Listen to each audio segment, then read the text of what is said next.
দশম শ্রেণীতে থাকার সময়ই আব্বা চেয়েছিল আমি যেন আর পড়ালেখা না করি, তার একটা রিকশা আছে চড়া সুদে আমায়ও একটা কিনে দিবে যেন রিকশা চালাই। আমি জাবেদ। আমাদের পারিবারিক অবস্থা এত ভালো ছিল না। আমার আব্বা রফিক শেখ রিকশা চালাতেন, আম্মা শিউলি বেগম ঘরের কাজ করতেন, আমার ছোট আরও দুটো বোন ছিল মণি আর মালা। প্রায় রাতেই আব্বা লাল পানি খেয়ে এসে মাতলামি করত, আমাকে সামনে দেখলে পিটাইত আর আমার বই খাতা ছুঁড়ে ফেলে দিত। আম্মা কখনো আমারে সাপোর্ট করেনি, বরং আব্বার মতো টাকা কামাইতে বলতো। এসব সহজের বাহিরে চলে যাওয়ার পর আমি আমার এক শিক্ষকের বাড়িতে জাগির হিসেবে চলে যাই এবং সেখান থেকেই মেট্রিকটা পাশ করি। তারপর আর এলাকাতে থাকিনি, ঢাকা একটা গার্মেন্টসে চাকরি নিই। আর সাথে ডিগ্রিতে ভর্তি হই। আজিমপুর বস্তিতে একটা এটাস্ট বাচ্চা ঘরওয়ালা রুম নিয়ে থাকতাম। কোনো মতে দিন কেটে যাচ্ছিল, খাওয়া দাওয়ার একটু সমস্যা হইতো, কিন্তু আগের থেকে ভালোই ছিলাম, বিন্দাস লাইফ। হঠাৎই এক বিকেলে সবে রুমের সামনে আইসা দাঁড়াইছি, দেখি আমার খালাতো ভাই মন্টু, আমার আম্মা আর দুই বোন মালা আর মনিরে নিয়া হাজির। মন্টুও ঢাকাতেই এক মেসে থেকে লেখাপড়া করে। যাই হোক, রাগ তো আর হইবার পারি না। দরজা খুইলা তাদের ভেতরে ঢুকে বসতে বললাম। মন্টু যেন তাগরে আয়নাই, খালাস জাবেদ ভাই আমি চললাম তাহলে, আমার এখন একটা টিউশনি আছে, সেটা ধরতে হবে। আমি বললাম আচ্ছা যা খাল্লাম্মা, চলি তাহলে। ভিতরে ঢুকতেই ছোট দুই বোন জড়িয়ে ধরল। আমারও তাদের দেখা মনটা কেঁদে উঠল। আমার বোনগুলা আমারে সত্যিই অনেক ভালোবাসে। বাড়িতে থাকতেও যখন আব্বার মায়ের খাইয়া কাঁদতাম, বোনগুলা আমার চোখের পানি মুছে দিত। মা বলল, জাবেদ তুই এত পাষাণ কেমনে হইলি রে? আমগো কোনো খোঁজখবরও রাখলি না? আমি বললাম তোমরা তো সুখেই ছিলা, কি আর খোঁজ রাখমু? আমার খোঁজ কেমনে পাইলা? আর এইখানেই কি মনে কইরা আইছো সেইটা কু? মা বলল, তোর বাপরে তো জেলে লইয়া গেছে রে বাপ, ব্যাংক লোন নিয়া চুকাইতে পারে নাই, এখন ভিটাও গেছে, আমরা এখন কই আর জামু ক? মন্তু থেইকা শুনলাম তুই ঢাকায়, তারে ধুইরা এখানে আসলাম আমি। কেন তোমার ভাইগো কাছে যাও নাই কেন? মা তোর বাপে তো তাদের কাছ থেইকাও আমার জমিন বেইচা টাকা নিছে, তারপর আরও কয়েকবার টাকা ধার নিছে, এখন কোনো মুখে যাইক বাপ? সব শুনে আমি মাকে সান্ত্বনা দিলাম। মাকে সান্ত্বনা দিলেও মায়ের হঠাৎ এখানে আসাটা আমায় চাপে ফেলে দিল। বিন্দাস লাইফের 12টা বেজে গেল। গার্মেন্টস থেকে মাসে যে টাকা পেতাম তা দিয়েও এক পরিবার চালানো কোনো ব্যাপারেই ছিল না। মা আসাতে খাওয়া দাওয়ার আর কোনো সমস্যা থাকল না। সিঙ্গেল রুম হওয়াতে রাতে আমাদের সবাইকে এক খাটেই শোয়া লাগত। মা এক পাশে, মাঝে দু বোন এবং আরেক পাশে আমি। রাতে আমি ঘুমাতে পারতাম না। এক রাতে বাচ্চাঘরে যাওয়ার সময় দেখলাম মায়ের কাপড় অনেকটাই উপরে উঠে রয়েছে। আমি এগিয়ে এসে হাত দিয়ে মসৃণ পাটা একটু ছুঁয়ে দিলাম। এক কাঁপুনি অনুভব করলাম। ভালো করে দেখার জন্যে লাইটটা জ্বালিয়ে দিলাম। মার বয়স কতই বা হবে? 35 কিংবা 36, যদিও দেখে একদমই বোঝা যায় না। কথায় বলে ব্যবহারের সব জিনিসই ভালো থাকে। বাবাও তাকে ব্যবহারের উপরেই রেখেছিল। অনেক দিন থেকেই প্রমোশন হবে হবে করেও হচ্ছে না। অবশেষে রহমান সাহেব অফিস থেকে রিজাইন করাতে সুপারভাইজারের পদটা আমিই পাই। আসলেই মা আসার সময় আমার জন্যে সৌভাগ্য সাথে করে নিয়েছিল। তিনি আসার পরেই সবকিছুই যেন হাতের মুঠো মনে হচ্ছে। বিকেলে বস্তিতে ফেরার পথে 1 কেজি মিষ্টি নিয়ে নিলাম। দরজায় দাঁড়িয়ে টোকা দিতেই মা দরজা খুলে দিল, আর অমনিই আমি মাকে টেনে ধরলাম। দরজা বরাবরই খাচ্ছিল, মা সামলাতে না পড়ে খাটে পড়ে গেল। আর আমি মায়ের উপর মনের মধ্যে প্রমোশনের খুশি থাকলেও এখনকার উত্তেজনাটা অন্যরকম। হঠাৎ ছোট বোন মালা মিষ্টির বাক্সটা দেখে চিৎকার করে উঠল, আর এতেই মুহূর্তটা যেন শেষে হয়ে গেল। মা উঠে পড়ার জন্যে নড়েচড়ে উঠল, আমিও তার উপর থেকে সরে গেলাম। ছোট বোন মালা আর মনি জিজ্ঞাসা করতে লাগত, ভাইজান মিষ্টি নিয়ে আসলা যে? আমি বললাম, ভাইয়ার প্রমোশন হয়েছে রে পাগলি। মা বলল, প্রমোশন কি রে? আমি বললাম, আগের থেকে উপরে উঠে গেছি মা, এখন কষ্ট কম হবে, পয়সা বেশি পাবো। মা বলল, তা হইলে তো ভালোই হইল। আচ্ছা জাবেদ, তোর বাপরে জেল থেকে ছোটানোর ব্যবস্থা কর না। আমি বললাম, কেন? তার কথা মনে পড়তেছে নাকি? মা বলল, হ, মনে তো পড়বই, আমার স্বামী না? আমার সাথে থাকতে হইলে ভুইলা যাও, সে তোমাগরে কি দিছে? কষ্ট ছাড়া। আমি তোমাগোর সাথে থাকতে আর কাউরে লাগবো না। আর তুমি অহন আমার খাইতাছ, আমার পড়তাছ, এখন থেইকা আমারেই তোমার সব কিছু ভাববা। মা বলল, আচ্ছা। আমার মা এমনই, আগে বাবার খাইতো আর বাবা যা কইতো তাই সঠিক মনে করত, নিজের মাথা কখনো খাটায় না সে। আর এখন আমি যা কইতাছি তাই শুনতাছে। রাতে খাবার সময় ইচ্ছে করেই গা ঘেঁষে বসেছি। মা কিছুই বলেনি। খাওয়া শেষে বা হাতটা উরুর উপর রেখেই বিভিন্ন গল্প করতে লাগলাম, কি করে এই বস্তিতে উঠলাম হাবিজাবি। কিন্তু যাই বলছি মা আর দুই বোন মনোযোগ দিয়ে শুনল। এর ফাঁকে আমি হাতটা কাঁধে উঠিও মালা আর মনিকে বললাম, তোদের কাল স্কুলে ভর্তি করিয়ে দিব। ওরা তো খুশিতে হইচই করতে লাগলো। মা বাদ সাধল, কি দরকার স্কুলে যাওনের, ঘরে থাকবো, ঘরের কাম শিখব। আমি বললাম, একবার বলছি যাইব তো যাইব, এই যুগে লেখাপড়া ছাড়া চলা যায় না, বুঝলা? মা বলল, হু। আমি ধীরে ধীরে মায়ের উপর কৃতিত্ব নিতে লাগলাম, আর মায়ের অভ্যাসেই কর্তার কথা শোনা।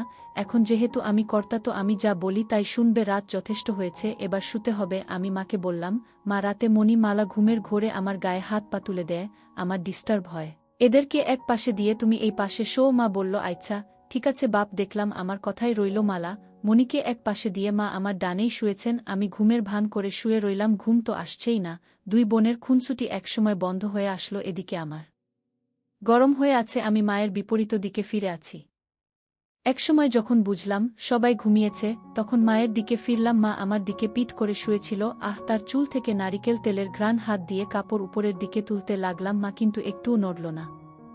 আমি বুঝে গেলাম মারও ইচ্ছে আছে। আমি মায়ের কানের কাছে মুখ নিয়ে বললাম, শিউলি, আজ থেকে তোমার স্বামী আমি, তোমার সব আমিই মেটাবো। মা বলল, তাহলে আজ থেকে আমি তোমার বউ হলাম গো। কাজ শেষ করে আমি মাকে জিজ্ঞেস করলাম, কি গো, কেমন লাগলো তোমার নয়া স্বামীর কাজ? মা বলল, আগের স্বামী থেকে ভালোই। আমি বললাম, তার মানে বাবা তোমায় আসল মজা দিতে পারত না? মা বলল, পারত, কিন্তু তোমার সামনে কিছুই না। তার উপর লাল পানি খেয়ে অল্পতেই হাঁপিয়ে যেত। মা বলল, আচ্ছা জাবেদ, তুমি আমারে ছাইডা যাইবা না তো? আমি বললাম, কোনো সময়তেই না। এখন থেইকা তো তুমি আমার বউ। এই মা হইলে হয়তো ছাইডা যাইতাম, কিন্তু বউরে কি ছাড়ন যায় কও? তোমার মতো আরেকটা কই পামু কও? মা বলল, তুমি তোমার বাপ থেইকাও শয়তান। সকালে একটু দেরিতেই উঠলাম। মালা আর মনির হইচই এ ঘুম ভেঙে গেল। মাকে বলতে শুনলাম, তোদের ভাইজান ঘুমাচ্ছে, এমন করছিস কেন? একদম মায়ের খাবি কইলাম। মালা বলল, ভাইজান এত বেলা অবধি ঘুমালে আমাদের স্কুলে নিবে কে? আমি আধবোজা চোখে বললাম, এই তো ভাইজান উঠে গেছি। বাচ্চা ঘরে গিয়ে গোসল করে তারপর সবার সাথে নাস্তা করলাম। মা আগেই আমাকে নাস্তা দিল, বড় ডিমটাও আমার পাতে দিল। সব শেষে আমার পাশে এসে বসল, আমিও পেছন থেকে হাত দিলাম। নাস্তা শেষে দুই বোন মা থেকে বিদায় নিল। যাওয়ার আগে মাকে টেনে ধরে তারপর বের হলো। আমিও সেই সাথে টেনে ধরে বললাম, আসছি গো বউ। মা বলল, তাড়াতাড়ি ফিরিও। মনি মালা থেকে 2 বছরের বড় ছিল, মনির ছিল 7, মলার 5 বছর। মনিকে এলাকার প্রাইমারিতে ক্লাস 2তে ভর্তি করিয়ে দিলাম। আমি ইচ্ছে করেই তার বাবা মায়ের নামের জায়গায় দিলাম বাবা জাবেদ আর মা শিউলি বেগম। আর মালার জন্যে এমনিতেই কিছু বই কিনে নিয়ে আসলাম। যেতে যেতে ভাবলাম, 2 মেয়েই যদি স্কুলে পড়ে তাহলে মায়ের সময় কাটবে কি করে। তাই মালাকে বুঝিয়ে সুঝিয়ে কিছু চকচকে বই কিনে দিয়ে ঘরে নিয়ে আসলাম। কই মা, দেখো তোমার মেয়েকে নিয়ে আসলাম। মা মালাকে রেখে দিল। আমি কিছুক্ষণ থেকেই অফিসে চলে গেলাম। গার্মেন্টসের মেয়েগুলোও সব আগুন। এদের দেখেই আমার বারবার মায়ের কথা মনে পড়ে যাচ্ছিল। অফিস শেষে মার্কেট থেকে মায়ের কিছু ছোট কাপড় কিনে নিলাম। ঘরে ফিরে মায়ের হাতে প্যাকেট ধরিয়ে দিলাম। মা মুচকি হাসল। নাস্তা বানিয়ে রেখেছিল, তা খেলাম। উল্লেখ্য, পুরের খাবার আমি গার্মেন্টের পাশের একটা ঝুপড়িতেই খাই। মালা আর মনি একজনের পিছনে লেগেই রয়েছে। বুঝলাম আরও বড় একটা বাসা দরকার। রাতে খাওয়া শেষে মনি কিছুক্ষণ বই নিয়ে গুনগুন করে ঘুমোতে গেল। মা আমার পাশেই শুয়েছিল, তার মাথাটা আমার ডান হাতের উপর ছিল। আমি বললাম, কি হবে নাকি 1 রাউন্ড? মা বলল, তোমার ইচ্ছাই আমার ইচ্ছে। আমি কাছে টেনে নিলাম। মা বলল, এই নিচে চলো না, ঘাটে আমার ভয় করে যদি মনি বা মালা উঠে যায়। আমি বললাম, আচ্ছা চলো। নিচের হালকা খালি জায়গাটায় মাদুর বিছিয়ে বালিশ 2টা নিয়ে নিচে নেমে আসলাম। আমি আবার কাজ করার সময় কথা বলতে ভালোবাসি। আমি বললাম, জানো বউ, আজ মনিকে ভর্তি করানোর সময় তার বাবার নামের জায়গায় আমার নাম দিয়েছি। ঠিক হয়েছে না? মা বললাম, একদম ঠিক করছো। তুমি মনির মার স্বামী হইলে তার আব্বাই তো হইবা। আমি বললাম, এখানে থেকে আরাম পাইতাছি না, কাইকাই নতুন বাসা দেখতাছি। মা বলল, কি দরকার বাড়তি খরচের? একটু কষ্ট হইলেও টেহা তো বাঁচতাছে। আমি বললাম, আরে ধুরো, কত টেহা আইব যাইব, আমার বউ তো একটাই, তাই না? মা বলল, কয়দিন পর যখন নিজে বিয়া করে ফেলবা তখন আর এই বউয়ের কথা কি মনে থাকব? মায়ের এই কথা শুনে আমি গতি বিডিয়ে দিলাম। সকলে ঘুম থেকে উঠতে অনেক দেরি হয়ে গেল। মা আমার পাশে ছিল না, অনেক আগেই উঠে গিয়েছে। মনি স্কুলে যাবে তাই জ্ঞান করছে। আমি কেন এখনো উঠছি না, তাকে স্কুলে দিয়ে আসতে হবে। মালা মাকে জিজ্ঞাসা করছে, মা, ভাইজান কেন নিচে শুইছে? মা বলল, তোর ভাইজানের গরম বেশি, এই কারণেই নিচে শুইছে, যাতে ঠান্ডা হইতে পারে। তাড়াতাড়ি গোসল সেরে নাস্তা করে নিলাম। এমনিতেই দেরি হয়ে গিয়েছে, তাই আর দেরি করলাম না। মনিকে নিয়ে বের হয়ে আসলাম। বোনকে স্কুলে পৌঁছে দিয়ে আমি অফিসের দিকে চললাম। আমার বস হেলাল সাহেব, সেই এক বাজ লোক, তার রুমের পাশ দিয়ে যাওয়ার সময় হাসিঠাট্টার আওয়াজ পেলাম। হয়তো কোনো মেয়ের সাথে রসালো আলাপ করছে। আমি আমার প্রোডাকশনের কাজ দেখতে লাগলাম। মেয়েদের কাজ বুঝিয়ে দিয়ে ডেস্কে গিয়ে বসলাম। ডেলিভারির ফাইল দেখতে দেখতেই সময় কেটে গেল। আজ একটু তাড়াতাড়ি করে অফিস থেকে বের হলাম। একটা বাসা খোঁজা লাগবে। অফিসের পিয়ান মন্টু বলল, মোহনলাল পানিপুরের দিকে নাকি কিছু টিনসেট বাড়ি ভাড়া দেওয়া হয়, তাই সেদিকেই গেলাম। টিনসেট তো পেলাম না, তবে সাইটওয়াল সেমিপাকা একটা বাড়ি দেখতে পেলাম, সামনে পুরনো একটা লোহার গেইটে লেখা বাসা ভাড়া দেওয়া হবে। আমি নাম্বার নিয়ে ফোন দিলাম। একজন বৃদ্ধ মহিলার আওয়াজ, বাসা মালিক। হ্যালো, কে? আমি আসসালামু আলাইকুম, আমি জাবেদ, উয়ে বাসা ভাড়ার জন্যে কল দিয়েছিলাম। বাসা মালিক: ও আচ্ছা, আপনি কি বিবাহিত? আমি তো চিন্তায় পড়ে গেলাম, কিন্তু মুহূর্তেই আবার সব চিন্তা উবে গেল। আমি: জি ম্যাডাম, আমার দুটো মেয়েও আছে। বাসা মালিক: তাহলে ঠিক আছে। আমি আসলে আগে একাই থাকতাম, কিন্তু গ্রাম থেকে বউ আর বাচ্চারা আসার পর একটা প্রয়োজন পড়েছে। বাসা মালিক: আচ্ছা আচ্ছা, আমি দারোয়ানকে দিয়ে গেইটের চাবি পাঠাচ্ছি। আপনি বাড়িটা দেখুন, যদি ভালো লাগে তারপর ভেতরে আসবেন। পাকাক্তা হবে। ঢাকায় সাধারণ এমন বাড়ি চোখে পড়ে না। সামনে কিছু খালি জায়গা, ভেতরে মাকসার ডেরা। জালে আটকে গেলাম। কিচেন রুম ছাড়া 2টা বেডরুম ও একটা ডাইনিং রুম রয়েছে। 2 বেডরুমের একটা অ্যাটাচড বাচ্চাঘর আছে, আর ডাইনিং রুমেও আরেকটা বাচ্চাঘর রয়েছে। সিম্পলের মধ্যে এই বাসাটাই আমার পছন্দ হয়ে গেল। দারোজান আমাকে দোতলা নিয়ে গেল। দোতলার ডান পাশের ইউনিটে মহিলা থাকেন। ভিতরে যেতেই খুবই বিনীভাবে আপা সম্বোধন করে সালাম দিলাম। আমার চাপ্পাদারি অবশেষে কোনো কাজে আসলো। আমাকে দেখেই তিনি সোফার দিকে ইঙ্গিত করে বাসতে বললেন: কি করেন আপনি? একটি গার্মেন্টসের সুপারভাইজার। আপনার পরিবারে কে কে আছে? আমার স্ত্রী আর 2 মেয়ে। আপা, আপনি আমায় তুমি করে বলতে পারেন, তাহলে বোধহয় দুজনেই কমফোর্টেবল ফিল করব। আচ্ছা শুন তাহলে, বাড়িটা আমার অনেক দিন থেকেই খালি পড়ে আছে, যার কারণে এলাকার দখলবাজদের নজরে পড়ে গিয়েছে। তাই মূলত ভাড়া দিতে চাচ্ছি। আসলে এমন একটি পরিবারকেই আমার বাড়িটা ভাড়া দিতে চেয়েছিলাম। আজকাল কত কিছুই হচ্ছে। নতুন নতুন যুবক যুবতীরা পালিয়ে এসে স্বামী স্ত্রী পরিচয় দিয়ে বাসা ভাড়া নিচ্ছে, পরে পুলিশি ঝামেলায় পড়তে হচ্ছে আমাদের মালিকদের, যার কারণে পরিবারে বাচ্চা কাচ্চারা থাকলে তারপরও বিশ্বাস করা যায় বাড়িটা পেলে আমারও খুব উপকার হতো। কিন্তু আপা, ভাড়াটা কত দিতে হবে যদি বলতেন? বাড়িটা মূলত এই কারণে ভাড়া দিচ্ছি যেন সেটা অন্তত আমার দখলে থাকে। ভাড়ার টাকাটা আমার কাছে মুখ্য নয়। আমার বাড়িতে থাকতে হলে সব পরিষ্কার পরিচ্ছন্ন করে রাখতে হবে, তারপরেও কিছু ভাড়া তো দিতেই হবে। মহিলা মুচকি হাসলেন। 5,000 করে দিও, প্রতি মাসের 7 তারিখের মধ্যেই দিতে হবে। আর বিদ্যুৎ বিল তোমাদের হোক না সেমি পাকা, ঢাকার মধ্যে 5,000 টাকা অনেক কমেই। তারপরও এমন ভাব করলাম যেন আমার সে দেওয়া সম্ভব নয়। আপা, আরেকটু যদি কম রাখা যেত। আসলে 2 মেয়ের পড়ালেখার খরচ চালাতে প্রতি মাসেই আমাকে হিমসিম খেতে হয়। আচ্ছা শোনো, 4.5 দিও ব্যাস, এর থেকে কমাতে বলো না। আবার অনেক উপকার করলেন। আপা, আমি পকেট থেকে 1 মাসের টাকা বের করে অগ্রিম দিতে চাইলাম। মহিলা নিতে রাজি হয়নি। অ্যাডভান্স লাগবে না, তুমি বরং তোমার স্ত্রী সন্তানদের নিয়ে কালকেই শিফট হয়ে যেও। আমি বাবুলকে বলে দিব ঘর পরিষ্কার করে দিতে। বাবুল মালিক আপার ঝাড়ুদার ছিলেন। আমি বিদায় নিয়ে চলে আসলাম মোহামলাল পানিপুর থেকে সোজা আজিমপুর। মা দরজা খুলে দিতেই ক্লান্ত দেহটাকে বিছানায় এলিয়ে দিলাম। মায়ের ডাকেই তন্দ্রাটা ভেঙে গেল। মা খাটে ঝুঁকে আমায় ডাকছিল। ঘুমিয়ে পড়লা নাকি? ভাত খাবা না? আমি মায়ের এক হাত ধরে টান দিতেই সে নিচে এসে পড়ল। দ্রুতই আমার হাত ছাড়িয়ে নিয়ে উঠে পড়লেন। মণি আর মালা ভাত খাচ্ছিল। তরকারি গরম করেছি, ভাত খেয়ে নেও বাড়ো তুমি। আমি হাত মুখ ধুয়ে বোনদের সাথে যোগ দিলাম। মণি বলল, জানো ভাইজান আজ স্কুলের ম্যাডামে একটা কবিতা মুখস্থ করতে দিচ্ছে, তাই নাকি?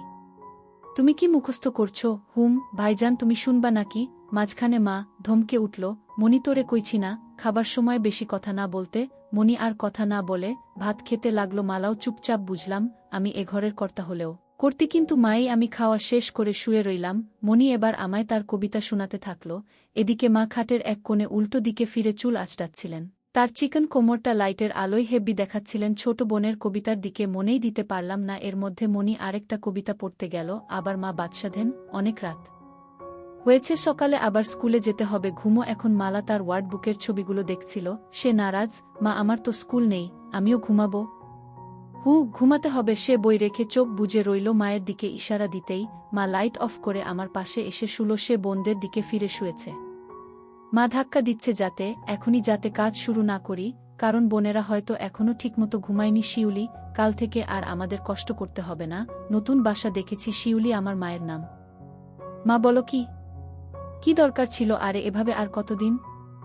মা তা ঠিক কইছ, বাচ্চাগুলা দিন দিন বড় হইতাছে। এখন নতুন বাসাতে কিন্তু তুমি আমার বউ হিসেবেই যাবা, আর মালা আর মণি আমার মেয়ে। মা মনে এইটা কেমনে সম্ভব? আমি জানি না কেমনে সম্ভব, কিন্তু তুমি সম্ভব করবা মা। আমি না হয় তোমারে স্বামীর নামলাম, কিন্তু মালা মণি কি তোমাকে তাগো বাপ ডাকবো নাকি? ডাকবো, আর তুমিই ব্যবস্থা করবা যেমনেই পারো। আজ সবার আগে আমার ঘুমাই ভাঙল।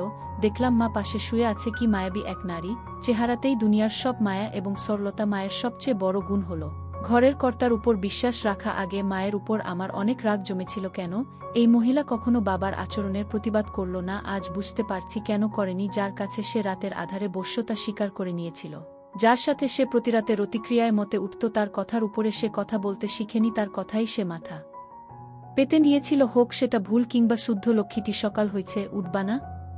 মা ধীরে ধীরে চোখ খুলতে লাগল। মা কি ব্যাপার আইসকে, তুমি এত সকালে কেমনে উঠলা? তেমার টানে গো শিউলি।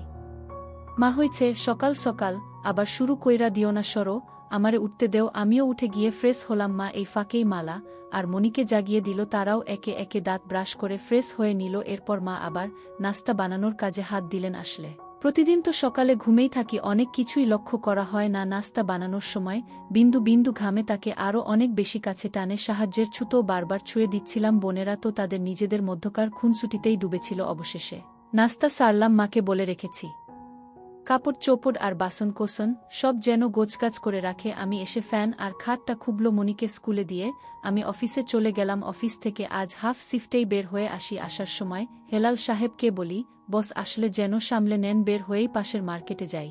মায়ের জন্যে একটা বোরখা দেখতে থাকি। মা যেহেতু হলদে সাদা রঙের, তার জন্যে কালো রংটাই পারফেক্ট মানাবে। মারেরই একটা বোরখা নিলাম এবং একজোড়া নতুন জুতো, কিছু চুড়ি আর হালকা একটা বড় মেকআপ বক্স মালা। আর মনির জন্যেও নতুন জামা আর জুতো কিনি। মা বলেছিল তার জন্যে নিরোধক বডি কিনতে, কিন্তু আমি কিনলাম না, কারণ এক সিনিয়র ভাই বলেছিলেন বডি খেলে নাকি শরীর মুটিয়ে যায়। আমি চাই না আমার মা প্লাস বউটা মুটিয়ে যাক। সব শপিং করা শেষে ঘরে ফিরে যাই।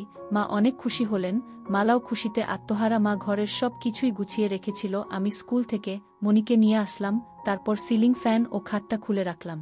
মিনি ট্রাক ড্রাইভার রনিকে বলে রেখেছিলাম, ফোন দিতেই চলে আসলো। সব উঠিয়ে নিলাম। বস্তিতে কেউ তেমন পরিচিত ছিল না। এখানকার মানুষকে কখন আসে কখন যায় তারই ঠিক নেই, পরিচয় হবেটা কখন। মা বোরখা পরার পর তাকে পুরোই নায়িকাদের মতো লাগতেছিল। আরও মুখে হালকা মেকআপ করার কারণে বয়সও অনেক কম মনে হয়। মনি, মালা আর আমি সিএনজি করে মোহামলাল পানিপুর গেলাম।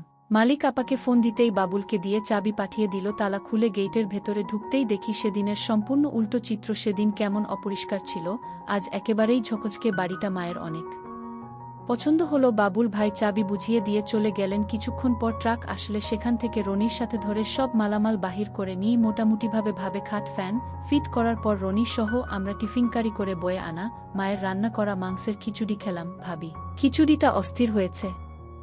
আমি কিন্তু রনিকে বলিনি যে সে আমার বউ, কিন্তু রনি অনুমান করে নিল। এ থেকে বোঝা যাচ্ছে শুধু আমার চোখে নয়, বাকিদের চোখেও মাকে কম বয়সী মনে হচ্ছে। মা, আরও কিছু নেও। রনি, না না ভাবি, এর থেকে বেশি খেলে আর নড়তে পারবো না আমি। তোর ভাবির হাতের রান্না সত্যিই খুব ভালো হয়। আমার বউ বলে না, নিরপেক্ষভাবেই বলছি। আমি হাসতে লাগলাম।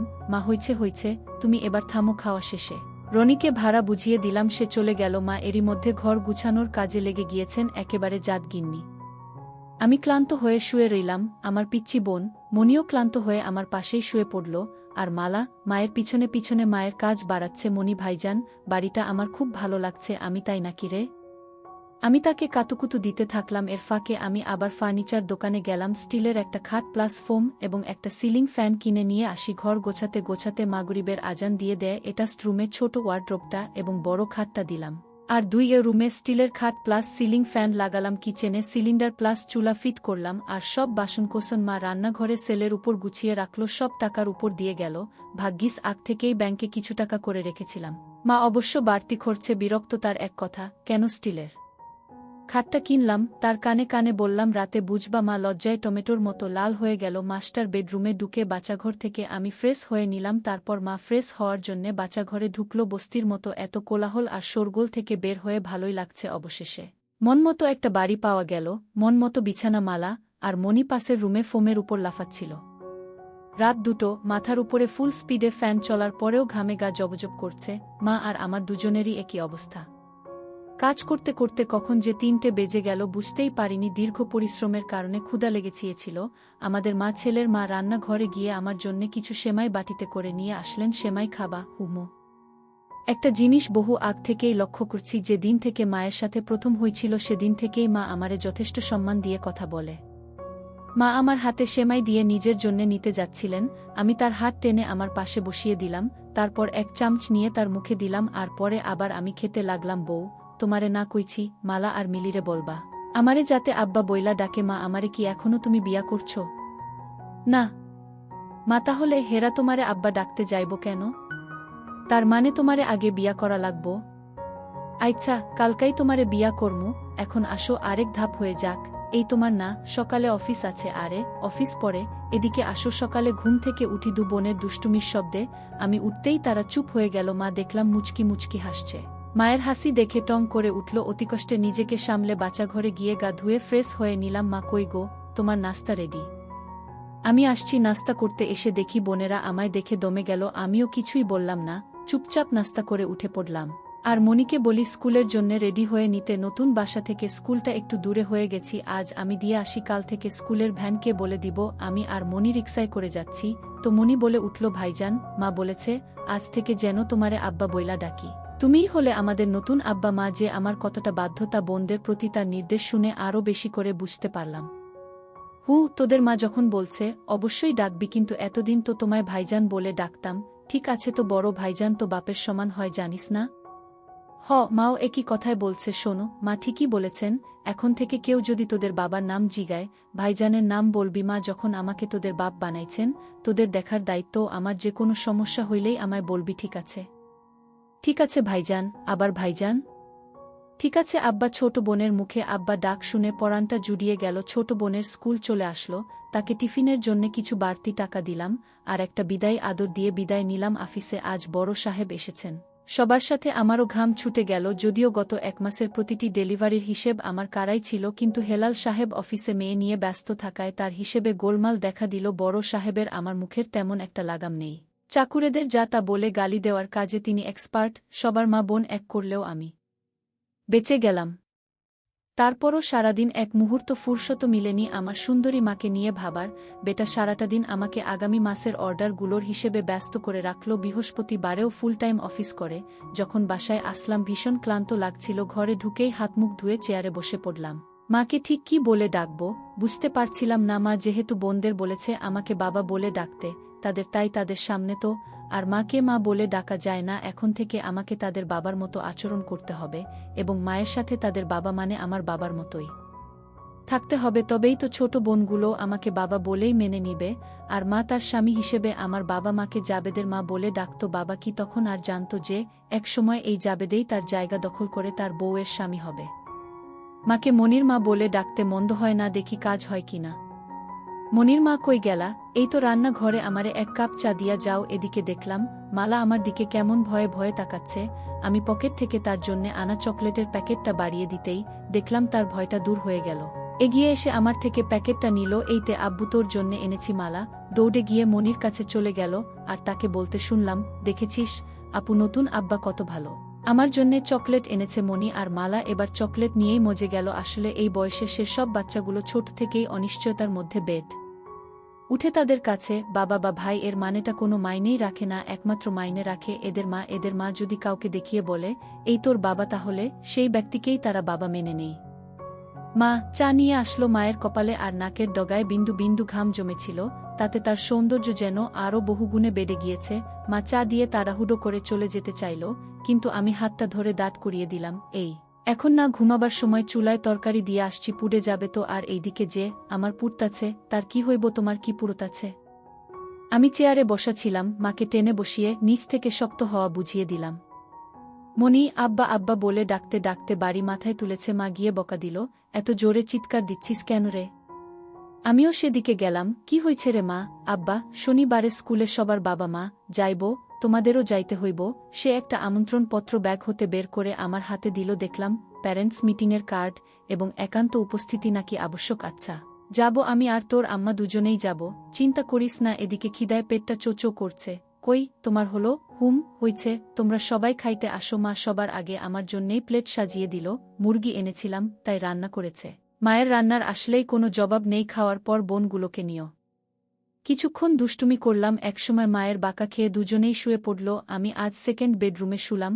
মা আর দুবোন অন্য বেডরুমে। কেন যেন ঘুম আসছিল না, মন চাইছিল পাশে পেতে। আমি জানি মা আসবেই। কিছুক্ষণ পর মা এই রুমে চলে আসলো এবং আমার পাশে শুয়ে পড়ল। মা আইছো জাবেদ, আমি সারা জীবন তোমার হইজা থাকতে চাই, আমিও তোমারে সারা জীবন আমার কইরা রাখমু। শিউলি কয়েক বছর আগেও কল্পনা করতে পারিনি যে আমি কোনো একদিন আমার সুন্দরী মায়ের পুরুষ হব, কিন্তু আজ সময়ের খেলায় আমার মা আমার বউ। আজ শুক্রবার হওয়াতে গার্মেন্টস বন্ধ, তাই সারা দিনেই ফ্রি ফ্রেশ হয়ে রান্নাঘরে ঢুকে নানা বাহানায় ধরতে লাগলাম। কিন্তু এই খুনসুটির মধ্যে অন্য একটা মজা আছে। নাস্তা বানানোর পরেই সকলে মিলে নাস্তা করছিলাম, এমন সময় মালিক মহিলা এসেছেন। মাকে দেখে বললেন, তুমিই তাহলে জাবেদের স্ত্রী? মা লজ্জা ভরা মুখে বলল, জি, আমি উনার বউ। তোমাদের বাচ্চাগুলো অনেক কিউট। কি নাম তোমার মা? আমার নাম মালা। ছোট বোনটা আমার হাসতে লাগলো। মহিলা বোধহয় সন্তুষ্ট আমাদেরকে বলল, জাবেদ, তোমার স্ত্রীটা অনেক সুন্দর। তোমার মতো কালো মানুষের যে এমন একটা সুন্দরী স্ত্রী থাকতে পারে ভাবাই যায় না। আমি আসলে দেখতে কুচকুচে কালো ছিলা, একেবারে আমার বাবার মতোই, লম্বাই 6 ফুটের মতো। তার উপর মুখে চাপ দাড়ি দেখে বয়স অনুমান করাটা টাফ। ছবি উপরওয়ালার ইচ্ছে। আফা আমি মুচকি হাসলাম। মালিক মহিলা সবগুলো রুম ঘুরে তারপরেই বিদে হলো। মা যদিও নাস্তা সেদেছিল, কিন্তু অত বড় লোক কি আর আমাদের ঘরে নাস্তা করবেন? দুপুরে নামাজ পড়ে আসার পর খাওয়া দাওয়া শেষে সবাই একসাথেই ঘুমিয়েছিলাম। যখন উঠলাম তখন প্রায় 5টা বাজে। সন্ধ্যায় সবাইকে মার্কেটে নিয়ে যাওয়ার কথা ছিল, তো তাদের নিয়ে মার্কেটে গেলাম। মা কোনো কিছুই কিনবে না, তারপরেও আমি পছন্দ করে তাকে দুটো কালো কালারের ছোট কিনে দিলাম, আর ছোটরা তাদের জামা কাপড় কিনল। আসার সময় মায়ের চুলের জন্যে নারিকেল তেল এবং তার পায়ের মাপে তার জন্যে এক জোড়া নুপুর কিনে নিলাম। মা তো অনেক খুশি হলো। বিয়ের পর নাকি তার শখ ছিল নুপুর পরার, কিন্তু বাবাকে কখনো বলে উঠা হয়নি, আর বললেও মনে হয় না বাবা দিত মার্কেটে যাওয়ার। মা আর আমি যখন বোনদের নিয়ে হাঁটছিলাম, সবগুলো পুরুষেরই চোখটা একবার না একবার মায়ের দিকে চলে যাচ্ছে। কিছু কিছু তো চোখ দিয়ে গিলে খাচ্ছে। মাকে বাড়িতে আসার পর ফ্রেশ হয়ে সবাই খাওয়া দাওয়া করে নিলাম। ইচ্ছে করেই ফ্যানটা বন্ধ করে দিয়েছিলাম, কারণ ঘামের গন্ধটা আমি নিতে চাচ্ছিলাম। গত 1 ঘন্টা ধরে অনেক কাজ করে দিয়েছি। মা তোমায় একটা কথা বলা হয়নি। কি কথা? তুমি না বাবা হতে যাচ্ছ? সেটা তো হলামেই। বউয়ের সাথে 2 মেয়েও বোনাস পেয়ে না। আসলে আমার পেটে বাচ্চা। তোমায় কিছুদিন ধরে বলবো বলে ভাবছি, কিন্তু ঠিক বলতে পারছিলাম না। কি বলো? সত্যি? তাহলে তো সত্যিই তুমি আমার বউ হলে। মা ভেবেছিল হয়তো আমি রাগ করব, কিন্তু আসলে আমি খুশিই ছিলাম। এরপর মা উঠে বাচ্চাঘরে গেল ফ্রেশ হতে। হাঁটার সময় তার পায়ের নুপুরের শব্দে আমি আবার পাগল পাড়া হয়ে গেলাম। মায়ের জন্যে বিছানাতে অপেক্ষা করতে লাগলাম। আবার কাজ না করলে শান্ত হবে না।